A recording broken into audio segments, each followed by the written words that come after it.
All right, welcome back to In the Corner for episode 2. I'm Cash, and at the time of recording this, we are about a day and a half away from the first fight card of 2025 out of Australia, headlined by Jai Opetaia defending his IBF and Ring Magazine cruiserweight titles against David Nyika. So, on today's episode, we're going to largely preview that fight specifically, as well as the whole card down under. And then we're going to go through some of the news that's been going on in the boxing and MMA world and such, and then we're gonna cap it off by previewing January. We'll run through the schedule, and I'll point out some of my top fights to look out for. So, as I'm sure most people know, Jai Opetaia versus David Nyika was not the original fight that was supposed to happen on this date. Initially, it was supposed to be Hussein Shinkara, who had been ordered by the IBF as the mandatory challenger. Now, he gets injured. They look for a fight. They go down the list. They get to Nyika. He takes the fight. And I love this fight. I think that everybody can agree that this fight is way more exciting. I'm not sure why. And it's not just the IBF, even though they're the harshest about ordering the mandatories. It feels like every sanction, most like 75% of the time, their number one mandatory challenger doesn't feel like they should be the number one mandatory challenger. I mean, if you look at that IBF rankings, there are, of those 15 names, sure, Sin Cara's not as notable. I don't think I've ever seen him fight, so I can't really say if he's, you know, uh, as high of a level or as low of a level as he is. But I just know that there's way more notable names on there who I know are very deserving of a world title fight. And part of getting a world title fight is the recognition. David Nyika does have that recognition. He's a star. He's headlined before. Um, he fought on a Riyadh season card, but uh, it's definitely, I think, too early for him. Like they said, the plan was for these two to fight way down the line. Naika was supposed to fight on this card, not against Jai, but he was supposed to fight on this card likely in the co-main event, and they were going to build this fight for another 12 to 18 months. But we get it now. And I'll give you my analysis for that in a bit. But first, we'll talk a little bit about the undercard. So there are, as of right now, 11 total fights. We already lost the Austin Akuso fight, which kind of sucks. He's one of the better prospects that Tasman Fighters has. And another one that they have is Xavier Fletcher, who I'm not sure if he's still fighting because I just checked on BoxRec, and right now his bout is not listed. So we'll see what's going on there, but no word yet on if that fight got pulled. But as of right now, there's 11 total fights. Um, it seems like there's a lot of their Aussie prospects are stepping up on this card. Most notably, stepping up is Max McIntyre, um, who's a big prospect over there. I think he's 6-0 with 5 KOs. A lot of fun to watch. I think he's stepping up from like 6, maybe 8 rounders to 10 rounders. He is fighting for a regional belt. It is I think it's the IBF Youth Super Middleweight Championship. So nothing like necessarily too important, but it's a good step up. The guy he's fighting is 8-1. I expect him to win, probably with knockout. The two main fights on the undercard that I'm really looking forward to for guys that are going to be promoted outside of just Australia are Justice Hooney and Tara Moana. Now, Justice Hooney is going to fight in the co-main event against Sean Potgieter, who's 10-1. Hooney is 11-0, and he's got 6 KOs. He's a pretty fun fighter to watch for the most time. I think his last two fights, both in Australia and Brisbane, and I think that they were both first, second, maybe third round knockouts. So I wouldn't expect any different. I know that they did drop down the levels with him after the Tabiti and Lorena fights. The Lorena fight was great. He dominated most of that fight, but got really hurt in that last round, and that was on the AJ Ngannou card in March. He's fighting for the IBF Pan Pacific and the WBO Global. I'm really excited to see him fight. I think that they're going to keep him really active. He just fought in December on that card that he co-headlined with Connor Wallace. He's fighting on Wednesday, and then I think that Eddie Hearn was saying that the plan is to get him back out on March 22nd, as they're staging a card with George Kambosos, Sky Nicholson, um, yeah, and some other good fights on that card. And it seems like they're really going to push for Australia this year, which I think is a great idea. Um, He was making a big sell at the press conference for that, and this card as a whole. I'd love to see more fights in Australia. I would like to see them maybe, sometimes like the UFC does, or I know that PBC used to do with Tim Tszyu, where they would put it in midday, so that wasn't in the middle of the night for US fans. But I also get that you can only really do that on the weekends. I also prefer them to do that on the weekends because, Wednesday at 3 a.m. is not really optimal viewing. But I get it, we're not the ones who are buying tickets to go and see it live. But yeah, so really excited to see Justice Hooney fight. If they are going to drop down the levels with him, I'd like him to get a lot of fights in this year. And I think that Eddie Hearn said that they see him versus Moses Atama as early as the end of this year for the WBO interim belt. Because I'm not sure where Atama is ranked. I think he's very high. But I do know that Hooney is ranked number 5. So, you take some of those other names out that are going to be fighting in other eliminators and such. They really could get ordered, or at least they could make that fight and request it, and it'll get accepted. That'll get Atama closer to his world title shot. And Hooney will get, an interim world title shot. I think that Moses Atama beats Justice Hooney right now. I think that he probably will for a while just because I'm so high on Moses Atama. But I love that fight. And I think that because they dropped down the levels with Hooney, I feel like a lot of people have forgot his name. So Matcher needs to do a good job of, if that's their plan, they need to give him a fight now, give him a fight in March, maybe one other gimme, and the middle of the year you do a pretty good step up, like a Kevin Lorena type level. Another Matchroom prospect on this show is Tara Moana, who I can just already tell I'm going to be a huge fan of his. He's 5-0 with 5 KOs. He featured on that Monaco show December 14th. First round knockout. He's huge. He's dangerous. He's fighting a guy who's 11-1. So definitely, they're gonna give him fights that he's a huge favorite in, but they're not gonna give him, your average British journeyman who's 2-28.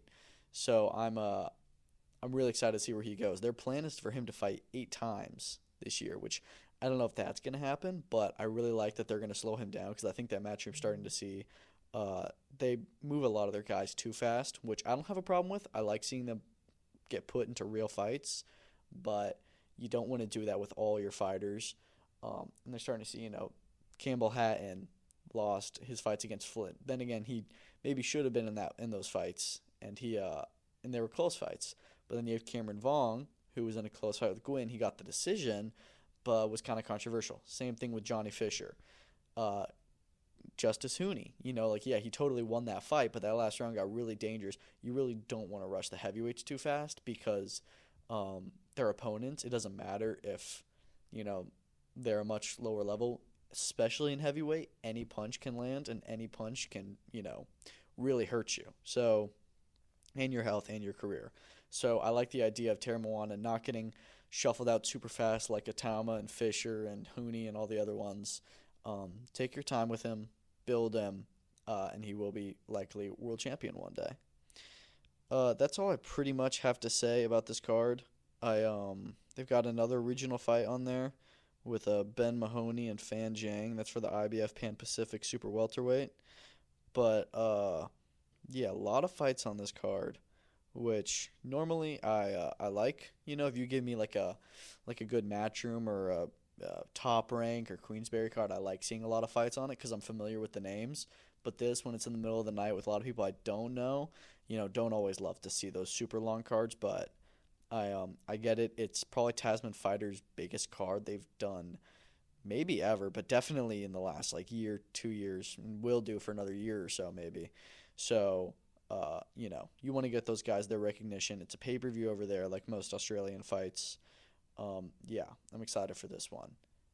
Mainly because this main event, I think, is actually going to be a very, very good fight. At first, like I said, when it was going to be Opetaia versus Sin Cara, I was okay with it. I know that he has a mandatory to deal with, and I like the idea how he was going to deal with it very quickly. I'm a little bit upset that he did end up taking that Jack Massey fight in October because Massey had no chance of winning that fight. and it really just cost him a voluntary where now he's going to have to go and, defend when Zurdo Ramirez is waiting there. But, now Opetaia doesn't have to fight Sin Cara. He can fight David Nyika, which this actually does end up being a big fight. Before it was just going to be a mandatory whatever. Now he's got a big trans-Tasman fight ahead of him. I do think that Nyika will surprise people. I mean, just watching their face-off today, it's got a little bit more heat to it. The guys don't have any problems with each other, but Jai seems especially pissed off this week. I mean, he normally is very serious and, no nonsense and just kind of a scary individual. But, I mean, him talking about these interviews are pissing me off. And, I just want to fight, which they say all the time, but he really just seems like he's got a chip on his shoulder. And I think it may be because he knew he was supposed to get an easy fight. Now he's got, what could end up being a pretty tough fight. And he feels like he's got to share the spotlight. Nyika, on the other hand, I think that he really does feel prepared. And, those affirmations he's posted and just his whole vibe is so I prepare for this moment. I know I'm going to win. He really, really believes in himself. He really believes in himself. He's not saying, I'm just grateful for this opportunity. I'm going to do the best I can. He's saying, no, I'm coming in here and I'm going to take his head off. And Jai is saying the same thing. And both these guys are big, big punchers, big knockout punchers. Nyika has never been past the 5th round. Jai is just one of the scariest fighters in boxing. I think this is going to be a thrilling fight. I think that Nyika will surprise a lot of people, because Opetaia even said it himself in the face-off that, he's not this monstrous individual. It's not like nothing can faze him. He's like, like Nyika knows, he's not, Opetaia is not like a perfect fighter. He has holes in his game, and we've seen those holes, like in the Brides fight, the second one where, he kind of got hurt towards the end. He's a come-forward fighter. He's really good, but, if Nyika can fight kind of smartly, he has a chance to hurt Opetaia. Granted, the same goes for Opetaia versus Nyika. Opetaia has been tested. Nyika hasn't really been tested yet, and he's jumping up the levels really far. I would have said Nyika needs another 2-3 fights before he can go up into a world championship. He gets it now. Real excited for this fight. I think that Opetaia will win, but I think that there's going to be some good moments in it, and I think that he will likely get it with a late KO, maybe a decision.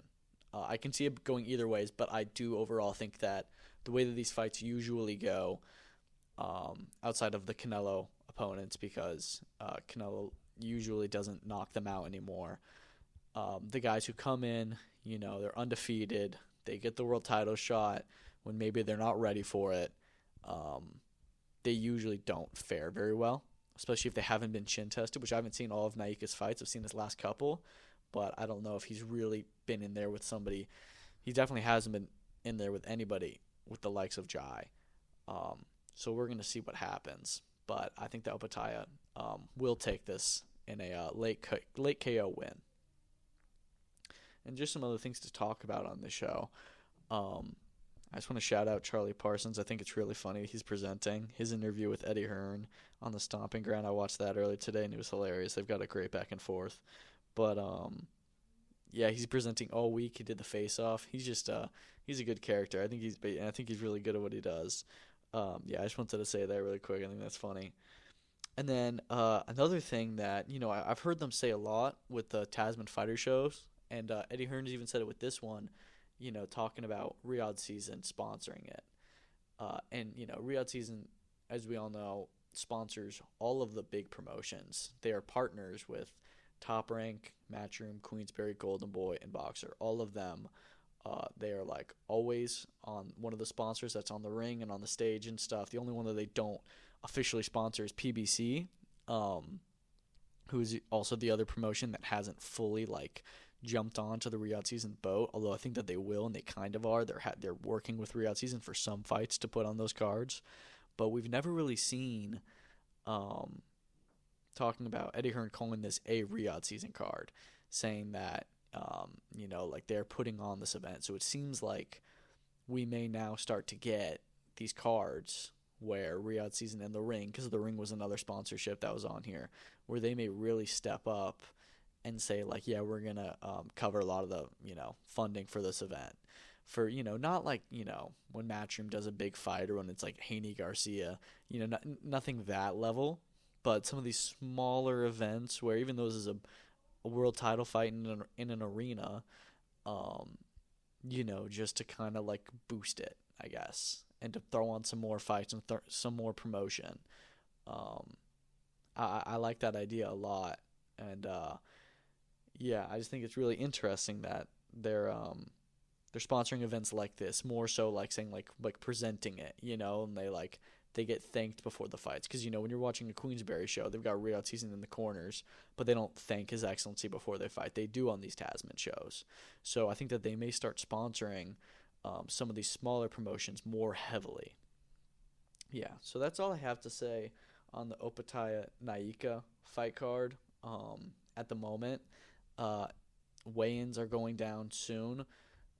So we'll see if anything else comes of that. But the next time that my next episode will be after that fight. So we'll do a big breakdown for that. Now I want to talk about just some of the news that's gone over in the past few days since episode 1. So for starters, we can talk about Frank Warren, who's done a few interviews, and he said some interesting things. This wasn't in an interview, I don't think, but he is apparently moving ahead with his legal proceedings against Chris Eubank Jr. I'm kind of surprised at that, because I know that on the day at that press conference that he said, oh, yeah, I'm going to sue him. But that was also one day, or I don't even know if it was a day later, maybe it'd been a few hours where, Eubank published an apology and Warren accepted it publicly, whatever happened. It seemed like it was settled. It seemed like, Turkey came in and said, like, yo, stop this. But it's clear now that that's not the case, and that he's going to continue with the legal proceedings, and he kind of has a right to if he really does feel like Eubank was lying and trying to, defame him and stuff. But I don't think it's necessarily take it this far at this point, just because it was a few comments which he already took back. It's kind of over. Like you already beat him, and he definitely regrets it now. But yeah, we'll see. I mean, hey, if he feels like, it really dealt a serious blow to his business and his character, then I understand. But I don't think that it really did at this point, because it's already been erased almost. And it just created a, viral promotion for the fight. Another thing Frank Warren talked about was he confirmed that the plan is for them to do a 5v5 rematch with Matchroom in May. Now, we've heard of 2 specific May dates for Riyadh Season. Well, maybe not 2, but we heard of May 3rd, which I'm going to talk about in a minute, because the first fight was talked about potentially on that one. And then I also heard May 24th. I don't know if that was anything real, or if that was just somebody hearing May and then just suggest like, oh, May 24th. But I'm saying that if they are to do 2 cards in May, maybe like one's a Riyadh Season, one's a Ring, I'm not sure which one this would be, because I also know that they talked about doing the next 5v5 in the UK. But the plan as of right now is to do a rematch for that with Matchroom Queensberry. I would kind of like to see the main event be Fury Joshua. I know that Fury Joshua was too big to just be part of a 5v5, but, do that as the main event, then with a lot of 5v5 fights on the undercard. It doesn't even have to be officially part of the 5v5. Maybe it's like the, you find out on the broadcast, like, oh, no, if it's close, this will be for all of it, like win or lose. But, I'm not sure as of right now what 5v5 matchups off the top of my head. You honestly... I was going to say you could do a rematch of Ball and Ford. Then I remember that they've moved up to different weight classes. You could do Anthony Cacace versus Sugar Nunez on that card if it's not already being planned for earlier, because it's been a while since either of those guys fought. But, if they don't have plans to do it until then, that's a perfect fight to put on this card. You could probably find, if you really want to do something crazy, you can do Johnny Fisher, Moses Atama, but I doubt that they'll do that. I don't think that they probably should do that. What else? You could do You could do See, I was about to say Anthony Yard, but then I realized that he's no longer with Queensberry. Um, there's lots of fights to be made.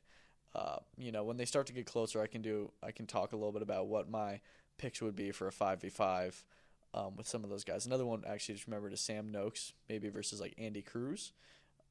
Even if they really want to, do something crazy, Shakur Stevenson. Actually, no, I wouldn't like to see that. Anyways, I'm getting sidetracked here. 5v5 in May. I love that. That was such an awesome concept. Eddie Hearn's going to be busy with these 5v5s. He's doing one with Frank. He wants to do one with Oscar De La Hoya. Wants to do one with Ben Shalom. So we'll see. I also know that there was plans to do a 6v6 with UK versus USA or USA versus Mexico.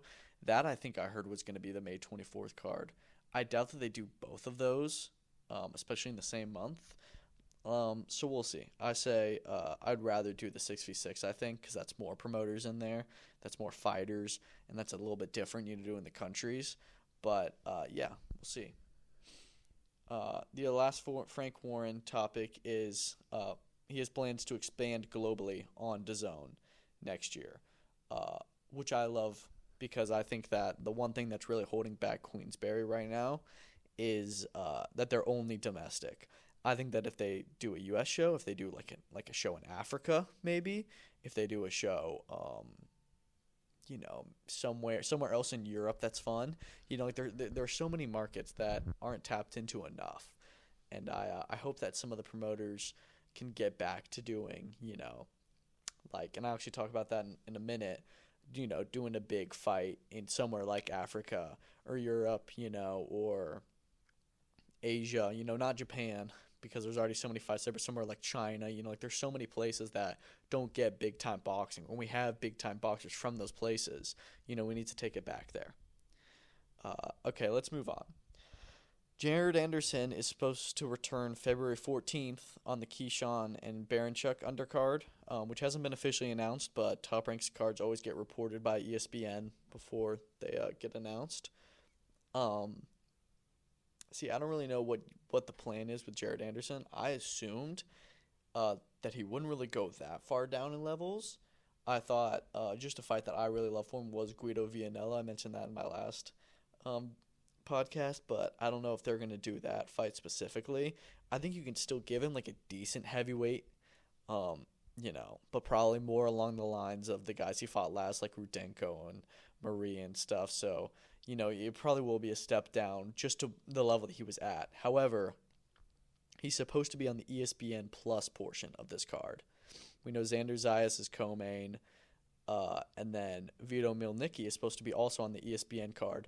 I don't think that Jared Anderson, even if they move him down to 8-rounder, which I think is still not a great idea, keep him at the high level. I don't think that he's that far down. I think that they just put him in with Martin Bacoli, who is the next heavyweight champion maybe. He's just the boogeyman of the division. He may be the only man that can beat Usyk, I think, but I still don't think that he beats Usyk. Anyways, I don't want them to drop Jared Anderson down too far where he's on the ESPN Plus portion. He's still a huge star. I don't think that Vito Milnicki should be on the ESPN portion. I'd be fine if they did, Keyshawn, Zayas, Jared Anderson, and then Vito Milnicki headlining the ESPN Plus portion. But hey, Top Rank, they know how to build a champion and a contender. They took a misstep with this one because they let Jared Anderson do it even though they advised him not to. I think that they move their guys a little bit too slowly sometimes, but they usually do a good job with getting them the titles at the right time, like I think Keyshawn's about to. But we'll see. I personally would like him, to be higher up in the card and to face good opposition, but we'll see. Devin Haney's been talking a lot about a March return on BLK Prime. I'm not too familiar with what BLK Prime is. From what I can tell, it was another boxing, small app or something. Yeah, it's an app, it seems, which I don't really know how much boxing they still have on here. This is really weird to me. I'm worried that Devin Haney is going to fight somebody like Adrian Broner, which I don't think that he should. I saw somebody throw out the suggestion of Rolly Romero. I think that's such a good fight. for where Devin Haney's at right now, he does need to rebuild. I like the Ryan Garcia fight. I also kind of like them each having an interim fight before they get to rematch. But him returning on an app like this is just really weird. I know that he doesn't have a great relationship with Eddie Hearn. At least he didn't back in September when, he asked Eddie for a seat. Eddie said, oh, you're going to have to go to someone else. And, they had some words to say about each other. I hope that can get fixed because it seemed like they were a pretty good team. And it doesn't even have to be with Matchroom. It can be with anyone. But I feel like Devin Haney is such a big name that he should be fighting on a platform like DAZN. He shouldn't be fighting on BLK Prime, and he shouldn't be fighting an opponent like Adrian Broner or something like that, and he shouldn't be fighting, on a promotion like BLK Prime. So I don't know. That was pretty surprising to me. He also had a big back and forth with Tiafimo on Twitter, which was pretty funny.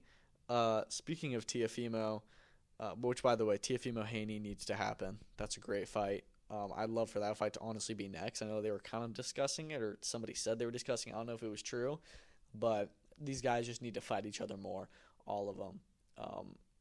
Ryan Garcia is actually the only one I feel like who's really, gone across. He's fought both Tank and Haney, but Shakur is trying to, but nobody will fight Shakur, and Teofimo Lopez is another one that kind of needs to just step up. Like, all 5 of those guys, they need to have all fought each other by now, because they're like the 4 kings, even though there's 5 of them. And there's some other names in there, like Loma, but Loma's kind of the old guard now. But that's what's holding American boxing back, is that generation, especially around that like 135, 140, where they're all so good. They need to just be all fighting each other. But speaking of Teofimo Lopez, he's now asking for a buyout from Top Rank. Seems unhappy with them, which I kind of get, you do you. But this is just so weird because we've seen this happen, I think, twice, and two or three times in the last year now, him trying to get out of his contract. I thought that he only had like 1 fight remaining. I don't know what's going on with the Subriel Matias fight, but apparently now Matias is in negotiations with Elvis Rodriguez for the number 1 IBF spot, just in case the TO fight falls through.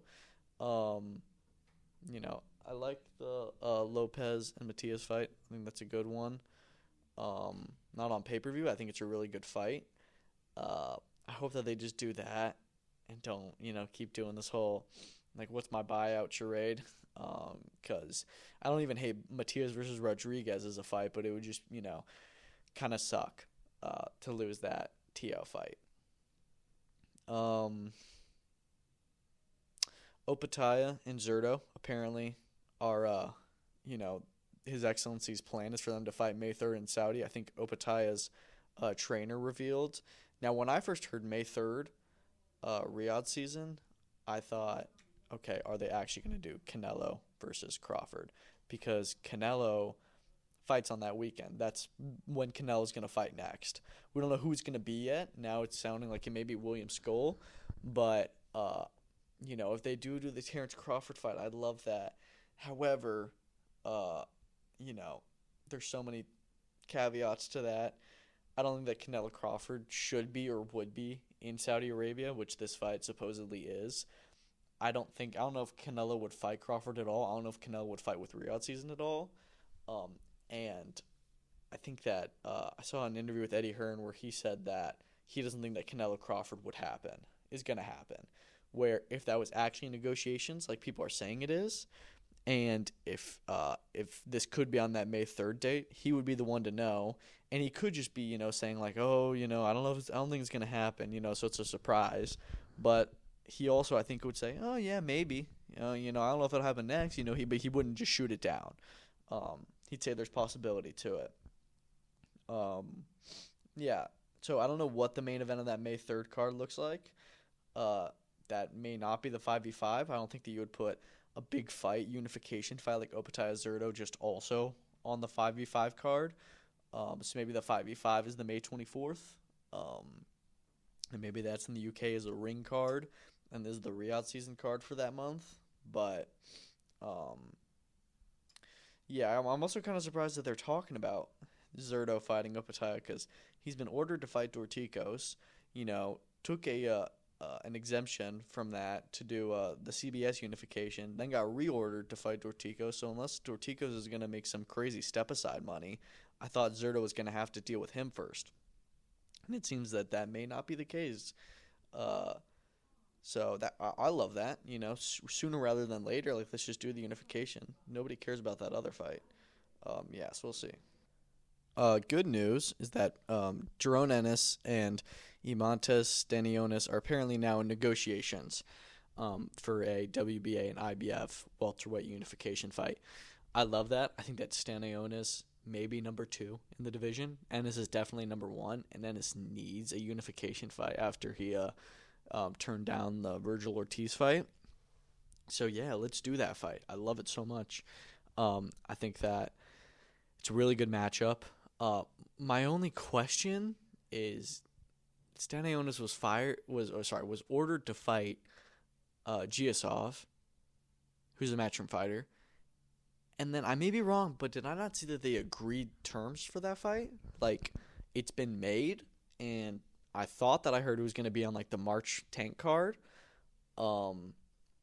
Is really weird. The whole Jerome Ennis situation is so weird because Eddie Hearn saying, yeah, we're negotiating with all of the fighters where, Norman apparently is going to fight Derek Cuevas, which I don't know why he's going to, because that's like his number 9 challenger, I think. But he's not budging. He's going to fight him first. Mario Barrios, they're saying, oh, no, yeah, we're negotiating with him, but then you're also negotiating with him for Ben, while you're also negotiating with Ben for Eubank, who's also negotiating with Lara. And then Stanionis is negotiating with Ennis while he already has a fight with Giasov made. It just doesn't make any sense to me, especially the Stanionis one, where, like, one of those fights has been made and is with your fighter, where are you essentially saying that you, like if I was Eddie Hearn, I'd say I wouldn't really, business-wise, you kind of do, behind doors, you want to make the deal with Stanionis because I think they'll beat Giasov. But also, if Giasov is his fighter, which I believe he is. He may not be anymore, but I thought that he still was. I would say, no, yeah, we're going to wait until Giasov beats Stanionis. You got to get behind your guy instead of just assuming, oh, no, Stanionis is still going to have the belt after the Giasov fight, unless Giasov is going to take step-aside money. I have no idea. But I'd rather see Stanionis versus Giasov, but I also still like that Stanionis-Giasov fight. Martin Bacoli sent a message to AJ. I actually really loved this. He's a boogeyman, and he's been a boogeyman because he hasn't gotten the opportunities because he doesn't have the name of the other guys in the division, which he finally just got with the Jared Anderson win. And then he's been gone for a while. We know he's going to fight F.A. Ajagba, probably on the next Saudi card after the February 22nd one. I love him targeting AJ. AJ specifically to do a big African fight. I'd also like the Ajagba Bacoli fight to be in Africa. That's like back to the 80s when they were doing the Rumble in the Jungle and the Thrill in Manila. Like these huge fights in stadiums in Africa. I'm like, yeah, we need to get back to that. You got so many great, like African boxers like Bacoli and Ajagba and other guys like, AJ and Daniel Dubois is another one that you could do with Bacoli in there. But yeah, I'm really excited to see Martin Bacoli fight again. I hope he fights more often than just once a year. But his message to AJ was pretty funny because I don't think I've ever heard him talk before. And yeah, he seems like a bit of a character. Tank has a new look. I'm sure everyone's seen by now.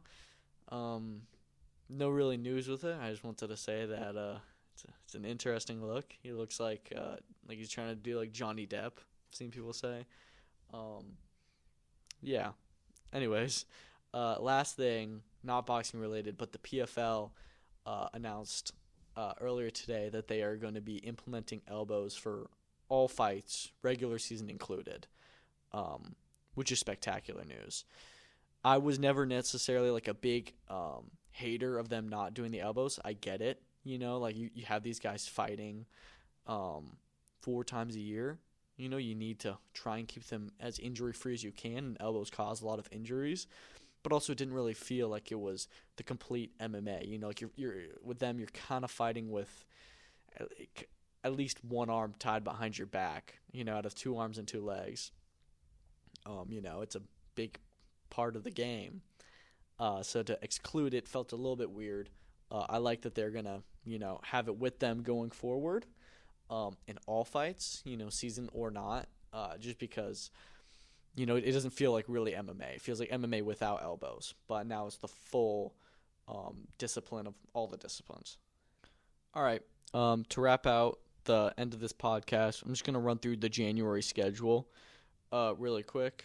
I got a lot of good fight cards on for a January specifically. Usually January's pretty empty.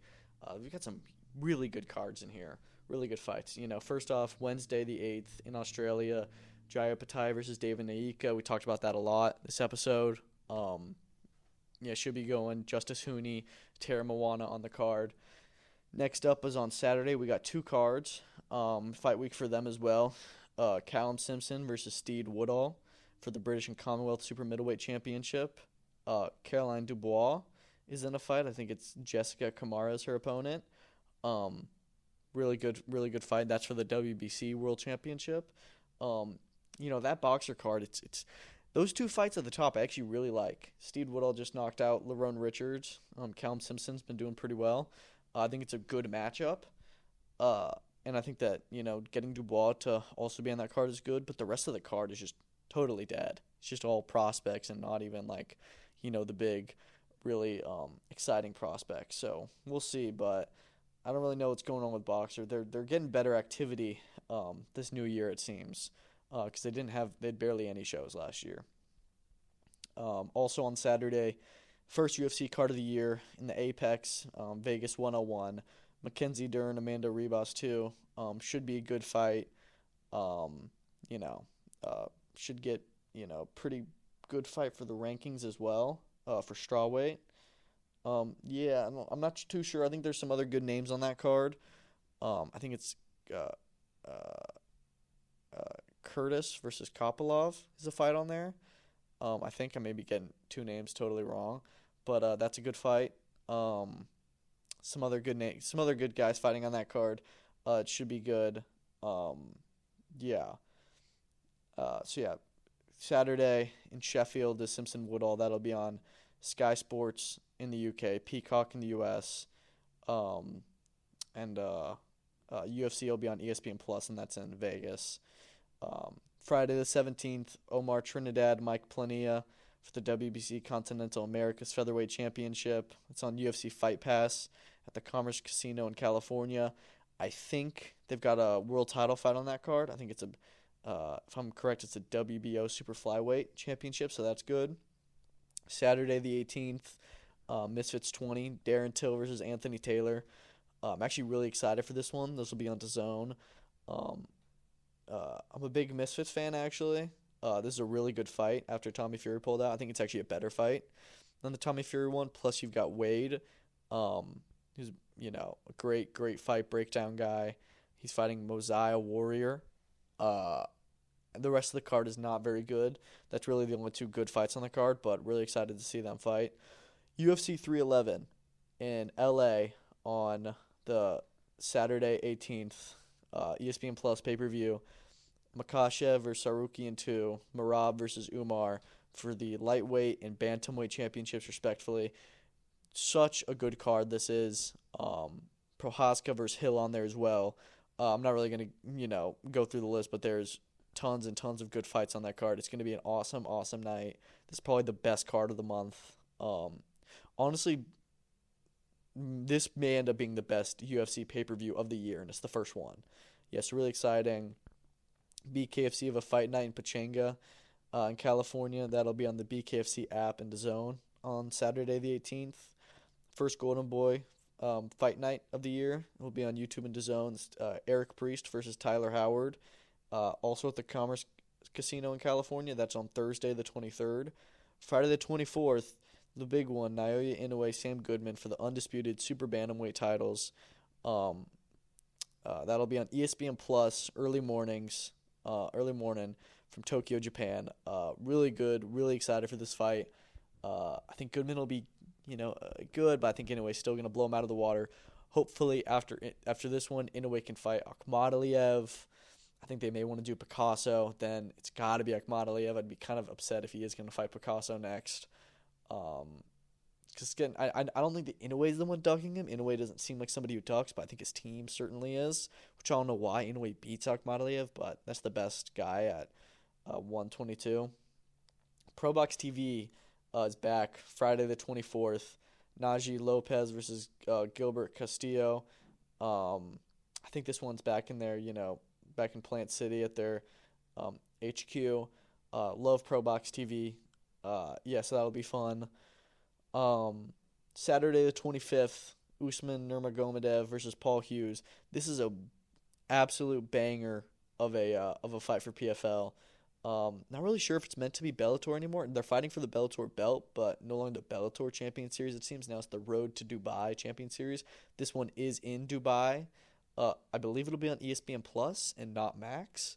So I think that Bellator as a brand may be coming to an end. At least the events are. The belts they may keep as kind of, like that non-season PFL world title. For the guys who choose to still fight for that belt. I think this is actually a really, really good fight for them to make. I was really surprised they made it. I think that, Usman will probably beat Paul Hughes, but it's a really good fight. Saturday the 25th as well. It's going to be a big day. Dalton Smith versus Waleed Awiza, I'm not sure if I'm saying that right. That's for the EBU European and WBC Silver 140 belts. Nottingham, England. It'll be on DAZN. Some really good fights on there. Scarf Walker. Scott Nemo 2 is a great fight for the Unified World Championships. Scarf Walker is for the British, I believe. British and Commonwealth welterweight belts. And then Matchroom's second show that day, they're doing back-to-back. Diego Pacheco versus Steven Nelson for the WBC USA and WBO International 168 titles. So kind of BS ones, but it's whatever. That's in Vegas on DAZN. You've got Andy Cruz versus Omar Salcido. You've got Tito Mercado versus Jose Pedraza. Those are three awesome fights on one card. Both those cards for Matchroom that day are going to be really, really fun. I believe it's going to be one broadcast. I think it's going to be 16 fights altogether. Really cool, really innovative stuff. And then last card for that Saturday 25th date is Eddie Alvarez, Jeremy Stevens for Knucklemania 5 in Philly. That will be on DAZN. BKFC's, homecoming, I guess. Dave Feldman and them are from Philly. It'll be at the Wells Fargo Center. May get their highest attendance if they sell it out, but especially with Eddie Alvarez also being from Philly. But you've got the heavyweight title on that card with Ben Rothwell challenging Mike Terrell. You've got Bryce Hall fighting Kimbo Slice Jr., which is actually a good matchup. You've got a lot of really good fights on that card. I'm really excited for it. It'll be a really fun one. Friday the 31st, you've got George Liddard versus Derek Osaz. Headlining at the Indigo in London on DAZN. Good next-gen card. A lot of good names on there like Jimmy Sains, Giorgio Vizioli. Junaid Boston stepping up and fighting for the English title. That's really fun. Last card of the month, also on the 34th. So this will be an ESPN Knockout, which I think you can get on, and Disney Plus, so you should be able to watch it with a VPN if you're not in Latin America, South America. Mauricio Lara versus Edwin Davila in Mexico City. Not a great fight for Mauricio Lara, I don't think, because he's pretty good. He hasn't had a great run recently. He's got knockout wins over Lee Wood and Josh Warrington, so hopefully he can get back into the title picture. So pretty good month altogether. Not sure when the next episode will be. Probably on Thursday, maybe Friday, where we will break down whoever wins the Opetaia Nyika fight and whatever else goes down on that card, whatever else happens, and we'll talk more about the Boxer card in Sheffield and the UFC Apex card before Saturday. That's pretty much it. I hope you enjoyed listening. Thank you for listening. Follow on Twitter. We're on YouTube, Spotify, Apple, Amazon, pretty much everywhere. Thank you. See you.